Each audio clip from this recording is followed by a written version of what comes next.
Good morning students. तो आज हम अपना फिज़िक्स का सेकेंड लेक्चर स्टार्ट करेंगे। होप कि आप सबने जो फर्स्ट लेक्चर जो हमने डाला था यूट्यूब पर वो आप सबने देखा होगा। तो बेटे दिस इज़ जस्ट स्टार्टिंग, और जैसे कि पहले बात हुई थी अभी हम स्टार्टिंग में थोड़ा स्लो करेंगे ताकि आपकी ट्यूनिंग हो जाए मेरे साथ, ठीक है। थोड़ा सा मैक्सिमम बच्चों का हिंदी और इंग्लिश मीडियम का है तो उनको वो दिक्कत भी उनकी धीरे धीरे ख़त्म हो जाए। तो अभी हम बहुत ज़्यादा स्पीड से काम नहीं कर रहे हैं, ठीक है। हाँ, ये बात पक्का आप श्योर करना कि जो लेक्चर मैं दे देती हूँ एक बार उसको आप बहुत अच्छे से करके और समझ के लिख लें, ठीक है। तो जो पहला लेक्चर था उसमें हमने डिस्कस किया था कि व्हाट इज़ फिज़िक्स, ठीक है। कितनी ब्रांचेस थी फिज़िक्स की, दो थी। एक क्लासिकल फ़िज़िक्स थी, एक आपकी मॉडर्न फिज़िक्स थी, है ना। उसके बाद स्कोप और एक्साइटमेंट डिस्कस किया था हमने फिज़िक्स का कि स्कोप बहुत लंबा चौड़ा है, बहुत छोटी चीज़ से लेके बहुत बड़ी चीज़ तक के बारे में हम पढ़ते हैं फ़िज़िक्स में। और स्टडी है जो फ़िज़िक्स की दैट इज़ वेरी एक्साइटेड, बहुत रोमांचकारी है ना, कि हमने इतनी दूर प्रोब्स भेज रखी है मंगल ग्रह पर, शनि ग्रह पर, और हम यहाँ से धरती पर बैठकर उनको कंट्रोल कर रहे हैं। लेज़र के जो यूजेस हैं, है ना, एरोप्लेन कैसे उड़ जाता है, फ्रिज ठंडा कैसे कर देता है, एसी ठंडा कैसे करता है, या संचार के जितने भी साधन हैं आपके, वाईफाई है, मोबाइल है, टेलीफोन है, ये सब कैसे काम करते हैं। तो इन सब की स्टडी बहुत एक्साइटमेंट से भरी हुई है, रोमांचकारी है। फिर हमने बात की थी फिज़िक्स एंड टेक्नोलॉजी पर, एक शॉर्ट नोट किया था कि तकनीक का मतलब होता है, टेक्नोलॉजी का मतलब होता है फिज़िक्स के सिद्धांतों का उपयोग करना प्रायोगिक कार्यों में। उदाहरण के लिए फिजिसिस्ट जो होते हैं, भौतिक विज्ञानी जो होते हैं, उन्होंने क्या बनाया था बेटे, डीजल इंजन बनाया था, पेट्रोल इंजन बनाया था, लेकिन ट्रक और कार नहीं उन्होंने बना के दिए। ट्रक और कार किसने बनाए थे, हमारे टेक्नीशियंस ने। ऐसे ही बर्नूली का सिद्धांत दिया था बर्नूली ने, लेकिन उस सिद्धांत पर एरोप्लेन किसने डिज़ाइन किया था, हमारे टेक्नीशियंस ने। तो this is the relation physics and technology. आज हम बात करते हैं कि how physics is related to different branches of science, कि जो साइंस की, विज्ञान की और शाखाएं हैं, जैसे जीव विज्ञान है, बायोलॉजी जिसे हम कहते हैं, रसायन विज्ञान है जिसको हम केमिस्ट्री कहते हैं, या मैथ्स है, उनके साथ भौतिक विज्ञान का क्या संबंध है, ठीक है। तो फिजिक्स इन रिलेशन मतलब संबंध, physics in relation with different, अलग अलग ब्रांचेस ऑफ साइंस, ठीक है। साइंस की अलग अलग शाखाओं के साथ भौतिक विज्ञान कैसे संबंधित है। तो सबसे पहले हम बात करते हैं physics in relation with biology. Biology होता है बेटे जीव विज्ञान, है ना। तो फिजिक्स का क्या कंट्रीब्यूशन है या क्या संबंध है बायोलॉजी से। तो बेटे बायोलॉजी की जो शुरुआत है वो सूक्ष्मदर्शी के साथ हुई, है ना। सूक्ष्मदर्शी बना तो हमने छोटे छोटे जीवाणुओं को, बैक्टीरियाज को, वायरस को, जर्म्स को देखना शुरू किया, और उनको देख के हमें जीव विज्ञान के बारे में और ज़्यादा पता चलता गया। और आपको पता है ये सूक्ष्मदर्शी या माइक्रोस्कोप कहाँ बना था, किसने बनाया था, भौतिक विज्ञान में फिजिसिस्ट ने लेंसों का उपयोग करके ये उपकरण बनाया था, जिसकी वजह से बायोलॉजी के फील्ड में, फील्ड मतलब क्षेत्र में, बायोलॉजी के फील्ड में क्रांतिकारी विकास हुआ था, ठीक है। आजकल तो इलेक्ट्रॉन माइक्रोस्कोप तक बन चुके हैं जो बहुत ज़्यादा अंदर तक का हमें दिखाते हैं। दूसरा एक्सरे, एक्स किरणों की जो खोज हुई थी वो फिज़िक्स में हुई थी, और उसका उपयोग कहाँ करते हैं हम, मेडिकल के क्षेत्र में करते हैं, है ना। फ्रैक्चर हो जाए, हड्डी टूट जाए तो हम एक्सरे की सहायता से पता चलाते हैं कि कहाँ कौन से पोर्शन में बोन जो है वो क्रैक हुई है या फ्रैक्चर हुआ है। ऐसे ही फिज़िक्स में बहुत सारी चीज़ें हैं, लेज़र है जिसका उपयोग हम सर्जरी में करते हैं। तो फिज़िक्स का बहुत बड़ा योगदान है जीव विज्ञान के क्षेत्र में। तो अब यही बात हम यहाँ लिखेंगे। तो द इन्वेंशन होता है आविष्कार ना, the invention of microscope, microscope होता है बेटे सूक्ष्मदर्शी, the invention of microscope brought लाना द रेवोल्यूशनरी क्रांतिकारी, रेवोल्यूशनरी डेवलपमेंट विकास। मैंने पहले भी बताया था कि आप इसके साथ साथ हिंदी में लिख सकते हो ब्रैकेट करके पेंसिल से शुरू में, अगर आपको हिंदी इंग्लिश की दिक्कत है तो फिर धीरे धीरे ये प्रॉब्लम सॉल्व हो जाएगी। तो the invention of microscope brought the revolutionary development in the field, field मतलब होता है क्षेत्र, in the field of biology. तो क्या मतलब हुआ कि सूक्ष्मदर्शी का आविष्कार क्रांतिकारी विकास लाया किसके क्षेत्र में, जीव विज्ञान के क्षेत्र में। With the microscope, with the help of microscope it became possible, ये संभव हो पाया, टू ऑब्जर्व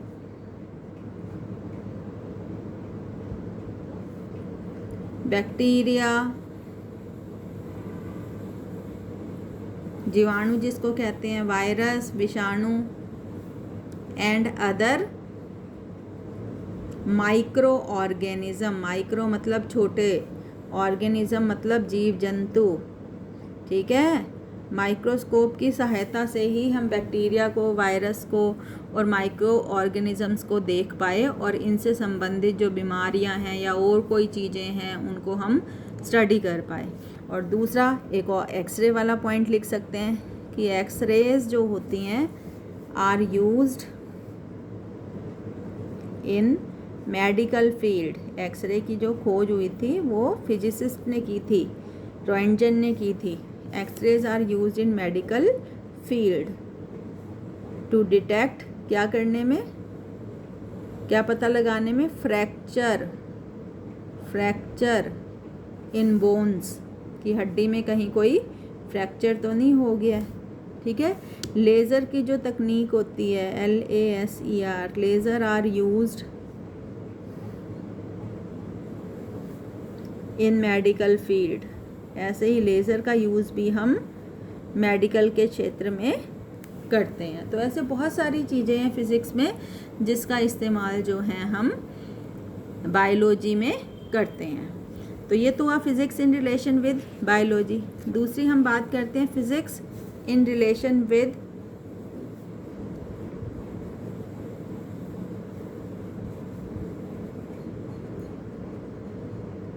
केमिस्ट्री, रसायन विज्ञान। पढ़ते हो ना केमिस्ट्री भी आप साइंस में। तो रसायन विज्ञान और फिज़िक्स एक दूसरे से कैसे संबंधित है। तो बेटे आपने नोट किया होगा, अगर आपने केमिस्ट्री की बुक देखी हो तो बिल्कुल पहले पेज पे आवर्त सारणी, पीरियोडिक टेबल छपी हुई है। इस पीरियोडिक टेबल में हमने तत्वों को, एलिमेंट्स को उनके एटॉमिक नंबर के आधार पर वर्गीकृत किया हुआ है। अब एटॉमिक नंबर क्या होता है, परमाणु के अंदर जो आपके प्रोटॉन्स की संख्या, इलेक्ट्रॉन्स की जो संख्या होती है उस आधार पे वर्गीकरण हुआ है। तो ये जो परमाणु की संरचना है ना, एटम की जो संरचना है, परमाणु मतलब एटम इंग्लिश में, तो एटम की जो संरचना है, एटम का जो स्ट्रक्चर है वो सबसे पहल कहाँ पढ़ा गया था, फिज़िक्स में खोजा गया था। बोहर ने इसको, रदरफोर्ड और बोहर ने मिलके एटम की संरचना को, परमाणु की संरचना को लोगों के सामने लाए थे। तो अगर वो एटम की स्ट्रक्चर की खोज ना हुई होती तो हमारी केमिस्ट्री को पढ़ना बहुत मुश्किल हो जाता। पीरियोडिक टेबल की हेल्प से, वर्गीकरण की हेल्प से हम रसायन विज्ञान को बहुत आसानी से समझ सकते हैं, ठीक है। तो अब यही चीज़ हम यहाँ लिखेंगे, periodic table, in the periodic table, periodic table आवर्त सारणी को कहते हैं।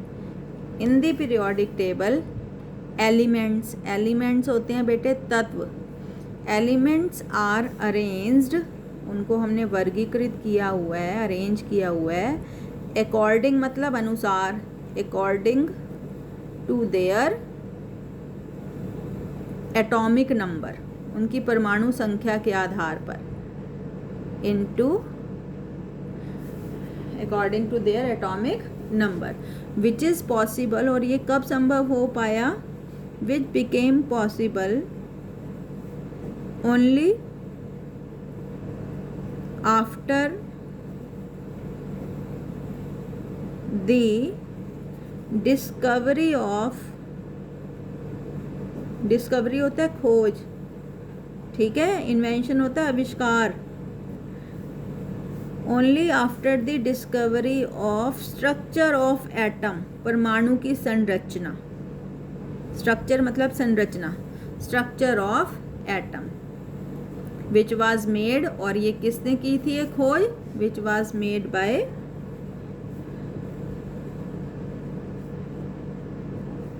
फिजिसिस्ट, भौतिक विज्ञानियों द्वारा, फिजिसिस्ट, ठीक है। तो केमिस्ट्री का तो आधार ही लगा लो आप, क्या है, फिजिक्स है। और तीसरा है आपका physics in relation with astronomy, physics in relation with astronomy. Astronomy क्या होती है बेटे, ये जो चांद तारों की फिजिक्स होती है ना, इसको हम कहते हैं एस्ट्रोनॉमी, ठीक है। जो physics is related to study of heavenly body, heavenly body जो आकाशीय पिंड के बारे में जहाँ हम पढ़ते हैं जिस साइंस में, उसको हम कहते हैं एस्ट्रोनॉमी। तो एस्ट्रोनॉमी कब संभव हो पाई, जब टेलीस्कोप का आविष्कार हुआ, अदरवाइज तो हमें अपनी आंखों से तो क्या ही दिखता है, आज जाके देखना छत पे क्या नज़र आ रहा होता है, चांद, कुछ तारे और 2 प्लैनेट मरकरी और वीनस, इसके अलावा तो हमें कुछ नज़र नहीं आता। तो जब टेलीस्कोप की खोज हुई उसके बाद हमें और भी ज़्यादा आकाशीय पिंडों के बारे में जानकारी मिलनी शुरू हुई, और आजकल तो हमने इतने पावरफुल टेलीस्कोप बना रखे हैं तो कि हम दूर ब्रह्मांड में भी देख सकते हैं, ठीक है। तो द इन्वेंशन ऑफ टेलीस्कोप, दूरबीन, टेलीस्कोप, मेड बनाया, मेड इट पॉसिबल, संभव कर दिया, for physicist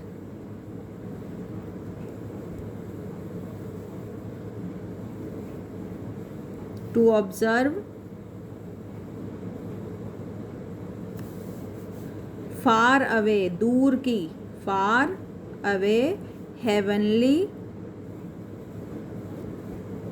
bodies, heavenly bodies मतलब आकाशीय पिंड, दूर के आकाशीय पिंडों के बारे में भी हमें जानकारी प्राप्त होने लगी, किसकी सहायता से, telescope. Heavenly bodies like stars हो गए आपके, मून हो गया आपका, एस्टेरॉयड्स हो गए, कॉमेट्स, कॉमेट होता है धूमकेतु, एस्टेरॉयड्स, कॉमेट्स एट्सेट्रा, ठीक है। तो इस तरीके से फिज़िक्स जो है वो एस्ट्रोनॉमी से संबंधित है।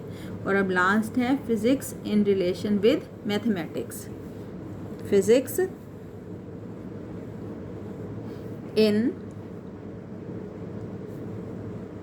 रिलेशन विद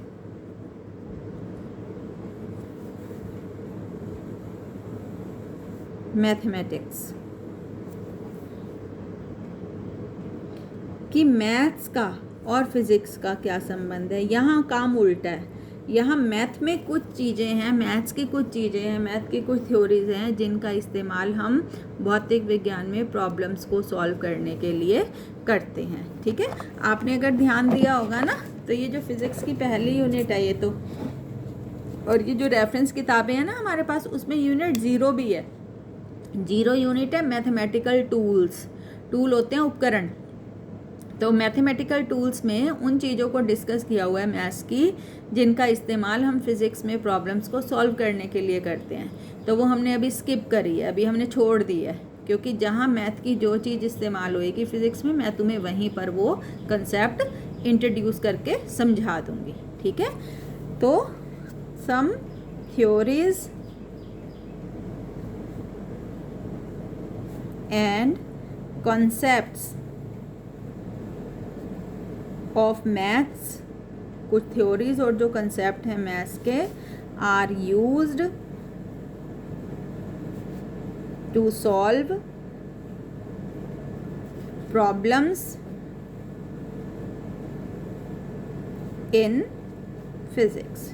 ठीक है बेटे, तो ये एक जनरल सा था काम कि कैसे फिजिक्स जो है आपका भौतिक विज्ञान जो है वो साइंस और मैथ्स की अन्य शाखाओं से संबंधित है और क्या योगदान है आपस में। ठीक है, तो ये नोट ही आता है कि how physics is related to different branches of science. तो अब देखो, रट्टा नहीं मारना, रट्टा मारोगे तो फिर चीज़ें नहीं होंगी, आप समझ के करो। ठीक है, आप लिखने लगे, आपको ये तो याद रहा कि माइक्रोस्कोप का योगदान है, लेकिन एक्सरे आप भूल गए, कोई बात नहीं। ठीक है, जितना आपको समझ में आ रहा है, जितना आपको याद आ रहा है, उसको उस तरीके से करो। ठीक, अब अगली चीज़ हम करते हैं फिजिक्स एंड सोसाइटी। फिजिक्स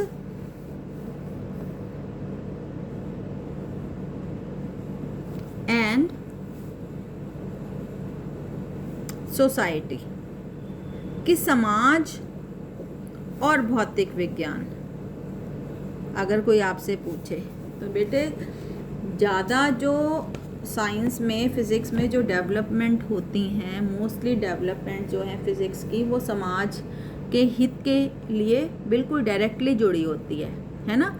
उदाहरण के लिए जब बर्नौली ने अपना सिद्धांत दिया तो हमने एरोप्लेन बना दिया, एरोप्लेन से जो यात्राएं हैं वो आसान हो गई, है ना। और जब ये आपके डीजल इंजन पेट्रोल इंजन बने तो हमने कार बसें स्कूटर बना दिए, यात्रा करना आसान हो गया। जब ये आपकी थ्योरी ऑफ इलेक्ट्रोमैग्नेटिक वेव्स की खोज हुई तो हमने मोबाइल बना दिए, एक दूसरे से बात करना आसान हो गया। तो मोस्ट ऑफ द डेवलपमेंट जो होती हैं भौतिक के क्षेत्र में, उनका समाज पर डायरेक्ट इम्पैक्ट पड़ता है, जबकि केमिस्ट्री बायोलॉजी में ऐसा नहीं है। माना बायोलॉजी में किसी बीमारी का इलाज खोज लिया गया तो आपका उससे तब तक पाला नहीं पड़ेगा जब तक आपको वो बीमारी से ग्रसित ना हो, अदरवाइज किसी को क्या लेना देना। लेकिन आप देखो अपने आसपास फ्रिज, पंखा, AC, TV, cooler, pen even, है ना, ये सब, ये मोबाइल, सब किस पर आधारित हैं? फिजिक्स पर। ठीक है, तो एक शॉर्ट नोट लिखेंगे हम, फिजिक्स एंड सोसाइटी। तो मोस्ट ऑफ दी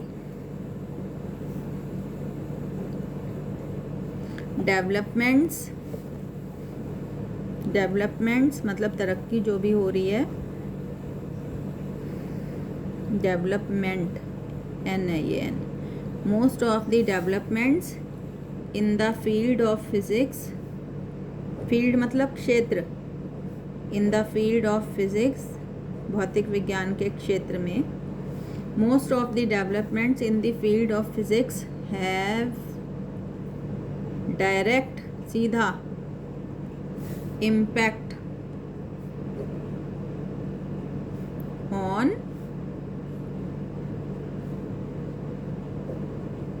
सोसाइटी। ठीक है, समाज के ऊपर सीधा उनका असर पड़ता है। उदाहरण के लिए पेट्रोल इंजन बना, डीजल इंजन बना,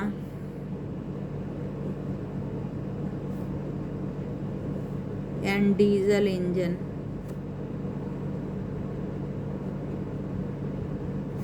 made our journey, यात्रा ईजियर, ईजी बना दी। जो घोड़ों पे पहले हम महीनों चलते थे, है ना, और तंग होते थे, ईजी हो गई एंड फास्टर हो गई, यात्रा आसान भी हो गई और जल्दी भी हो गई। मीन्स ऑफ कम्युनिकेशन, कम्युनिकेशन होता है बेटे संचार के साधन। मीन्स ऑफ कम्युनिकेशन, संचार के साधन क्या क्या हैं आपके पास? फॉर एग्जाम्पल, देखो ईजी में बहुत लिखती हूँ, इसका मतलब होता है for example. Means of communication, for example mobile, telephone, fax etcetera. Made it easy, आसान बना दिया। टू सेंड, मैसेजेस, संदेशों को एक जगह से दूसरे जगह जो है पहुंचाना आसान हो गया इन संचार के साधनों की सहायता से। तीसरा, लेज़र हैज़ वैरायटी, मतलब अलग अलग तरीके की variety of applications in medical field. आपको जो भी लगता है वो लिखो, आपको कूलर, फैन, एसी जो लगता है भी हाँ भी इससे सोसाइटी को लाभ हुआ है वो पॉइंट लिख दो आप, ठीक है। AC, cooler, TV, refrigerator,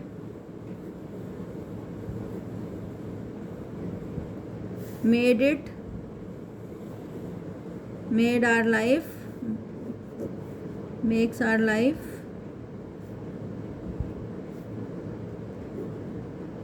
comfortable, है ना।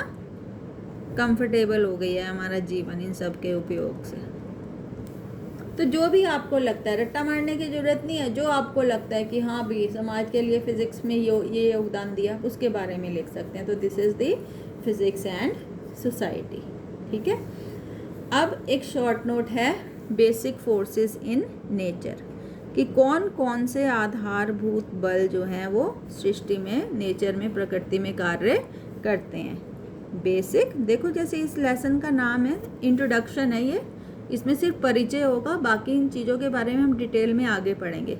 बेसिक फोर्सेस इन नेचर, तो there are 4 there are 4 basic forces, आधारभूत, बेसिक मतलब आधारभूत, बेसिक फोर्सेस इन नेचर, की प्रकृति में 4 तरीके के आधारभूत बल कार्य करते हैं। कौन कौन से? पहला है आपका ग्रेविटेशनल फोर्स, गुरुत्वाकर्षण बल जिसको कहते हैं, 6ठी यूनिट है हमारी, इसको पढ़ेंगे हम पूरा डिटेल में, कि 2 पिंडों के बीच का जो बल होता है ना, उनको हम क्या कहते हैं? ग्रेविटेशनल फोर्स, ठीक है, गुरुत्वाकर्षण बल। दूसरा है इलेक्ट्रोमैग्नेटिक फोर्स, विद्युत चुंबकीय बल, जो विद्युत आवेशों और चुंबकीय ध्रुवों के बीच का जो बल होता है, जो चिपक जाते हैं ना चुंबक के 2 ध्रुव, एक अगर उत्तरी है एक दक्षिण है, तो किस बल से चिपकते हैं? या आवेश एक ऋणात्मक आवेश है, एक धनात्मक आवेश है, तो वो कैसे एक दूसरे की तरफ किस बल से आकर्षित होते हैं? तो ये जो बल है ये कहलाता है इलेक्ट्रोमैग्नेटिक। इलेक्ट्रो मतलब इलेक्ट्रिक, मैग्नेटिक मतलब चुंबकीय, इलेक्ट्रोमैग्नेटिक फोर्स। और तीसरा होता है आपका, इसको हम कहते हैं न्यूक्लियर फोर्स, या स्ट्रॉन्ग फोर्स भी है इसका नाम, न्यूक्लियर फोर्स या स्ट्रॉन्ग फोर्स। सबसे ज़्यादा ताकतवर बल है ये। कहाँ लगता है? नाभिक के अंदर जो प्रोटॉन्स रहते हैं ना, प्रोटॉन्स और न्यूट्रॉन, पता है ना आपको, परमाणु के अंदर एक नाभिक होता है, नाभिक के अंदर प्रोटॉन और न्यूट्रॉन होते हैं और नाभिक के बाहर इलेक्ट्रॉन्स होते हैं। तो नाभिक के अंदर जो प्रोटॉन और न्यूट्रॉन्स के बीच का जो बल कार्य करता है उसको हम कहते हैं नाभिकीय बल, न्यूक्लियर फोर्स। नाभिक को इंग्लिश में न्यूक्लियस कहते हैं, ठीक है, फोर्स को कहते हैं बल। तो न्यूक्लियर फोर्स या स्ट्रॉन्ग फोर्स। और चौथा होता है बेटे वीक फोर्स या वंडरवाल फोर्स, ये हम केमिस्ट्री में पढ़ेंगे।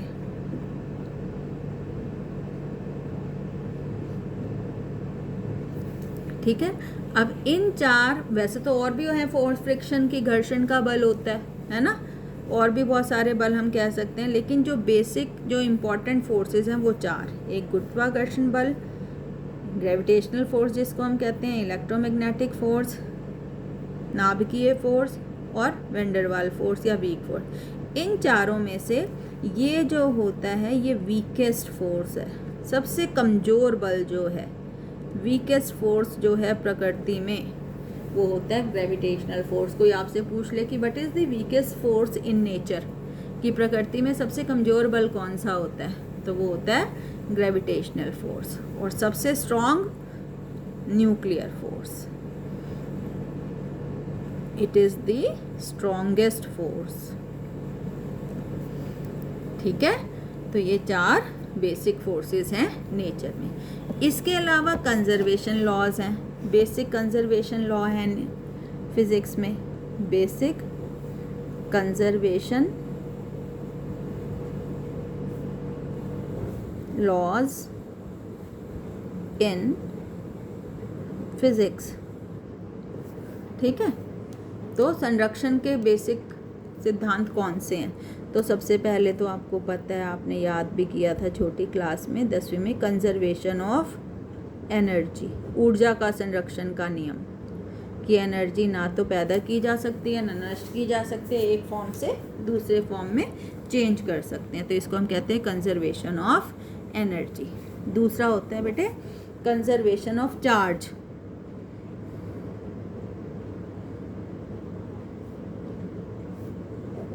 कि ऐसे ही अकेले चार्ज को, आइसोलेटेड चार्ज को ना तो क्रिएट कर सकते हैं और ना डिस्ट्रॉय कर सकते हैं, उनको हम हमेशा पेयर्स में क्रिएट या डिस्ट्रॉय कर सकते हैं। तीसरा होता है कंजर्वेशन ऑफ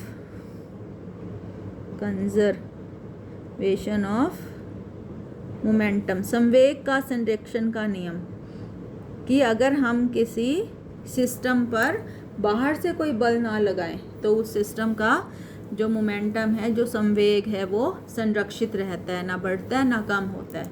और चौथा है बेटे आपका कंजर्वेशन ऑफ एंगुलर मोमेंटम, कि अगर हम किसी सिस्टम पर बाहर से कोई टॉर्क ना लगाएं, ऐसा फोर्स जो घुमा दे उसको हम कहते हैं टॉर्क। ठीक है, तो अगर बाहर से टॉर्क ना लगे किसी सिस्टम में तो उसका जो एंगुलर मोमेंटम है वो संरक्षित रहता है। तो ये सारे हम बड़े डिटेल में पढ़ेंगे, ये हम चौथी यूनिट में करेंगे, ये हम तीसरी यूनिट में करेंगे और ये हम करेंगे +2 में। तो बेसिकली यहाँ पर एक आपको आइडिया देना था कि कितनी तरीके के कंजर्वेशन लॉज होते हैं नेचर में। तो ये जो आपका पहला बिल्कुल चैप्टर था, ठीक है, जिसमें हमने परिचय देना था, इंट्रोडक्शन देना था कि हमने क्या, फिज़िक्स है क्या, क्या पढ़ेंगे, वो यहाँ पे कंप्लीट होता है। कल हम इस पे शुरू करेंगे सिस्टम ऑफ यूनिट्स। तो ये बेटे आप YouTube ध्यान से देखने के बाद इसमें जो कंटेंट मैंने लिखा है यही मैं PDF की फॉर्म में भेजती हूँ आपको कैम स्कैनर से। ठीक है, तो आप उसको अच्छे से अपने रजिस्टर में साथ साथ नोट करते रहना, चाहे डेट डाल के लिखते रहो कि इस डेट को ये काम किया था। ठीक है, आसान है फिज़िक्स, जल्दी आ जाएगी। कल मैं आपको जो 10 की पावर्स होती हैं, माइनस, नेगेटिव पावर और पॉजिटिव पावर, उनको सॉल्व करना सिखाऊंगी कि उनको कैसे करते हैं। ठीक है, ओके, थैंक यू।